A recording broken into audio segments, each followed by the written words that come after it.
Ladies and gentlemen, many Americans are now resorting to paying their rent with credit cards.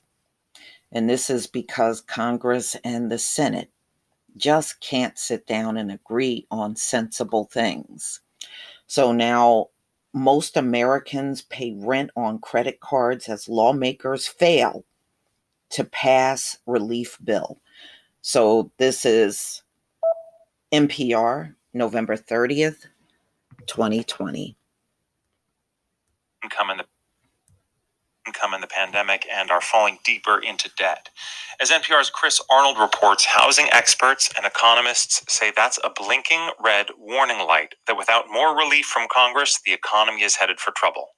Before the pandemic hit, Maureen Metasclair felt like she was hitting her stride. She's an actor in LA. She was 29, doing lots of auditions and managing to land at least some quick appearances in Hollywood films. To pay the bills, she had a gig doing modeling work at Las Vegas trade shows. You go to the conventions and you stand and look pretty next to insert product. And it paid very, very well. I had been traveling. But all that stopped in March. And since then, Metasclair has been among millions of unlucky people who faced long delays getting unemployment benefits. It appears she should qualify, but it's been more than 6 months and she still hasn't gotten any unemployment money. It's been so long that I don't cry about it anymore.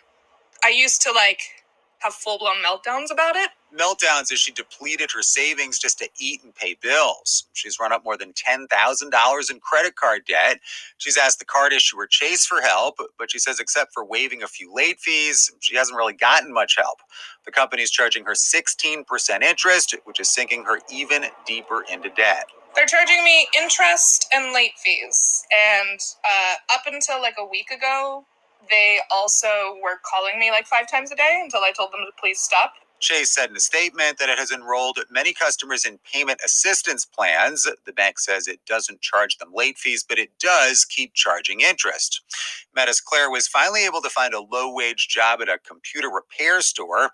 But while that just barely covers her monthly bills, she's 4 months behind on her rent. She said there's an eviction moratorium in California that protects her until the end of January, or she would have paid her rent on a credit card too. If the choice is debt or homelessness, I'm going to go in as much debt as I can. And many people are doing just that. According to an analysis by the Federal Reserve Bank of Philadelphia, compared to last year, there's been about a 70% increase in people paying rent on a credit card.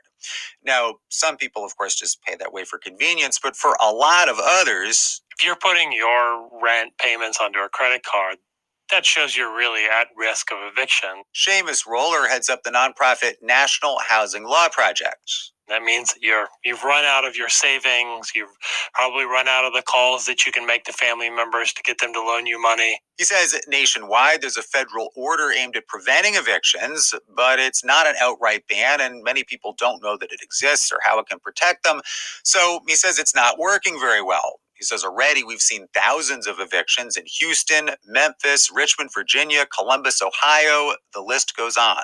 It's bad for public health. It's bad for the families that are involved. It's bad for all of us as a country. It could also just be the tip of the iceberg, and it's not just housing rights groups that are worried. Mark Zandi is the chief economist of Moody's Analytics. He estimates about 10 million Americans owe back rent. And without another robust relief bill from Congress, I think there's going to be mass eviction, starting early next year. Just think about that for a second. This is all going to be happening in the dead of winter, in the middle of a raging pandemic. I mean, I can't even construct a darker scenario. And Zandi says millions of other people will just fall deeper into debt, and all that could tip the economy back into recession. So he says it's critical that lawmakers pass another big relief bill. He and Roller would both like to see an effective nationwide eviction moratorium and money to pay landlords the rent that they're owed to keep them from going under too. Chris Arnold, NPR News. Okay. Now, The Economist is full of shit. America's in a recession. You can't have this amount of people out of work and not the same amount of money flowing in your economy, and you're not in a recession. So, some of these economists are full of crap. You got to really listen to what they say. You know, America is nowhere like it was in 2019. It has sunk fast. And the more people that get sick, there go people right there temporarily out of the job market from even looking because they're sick.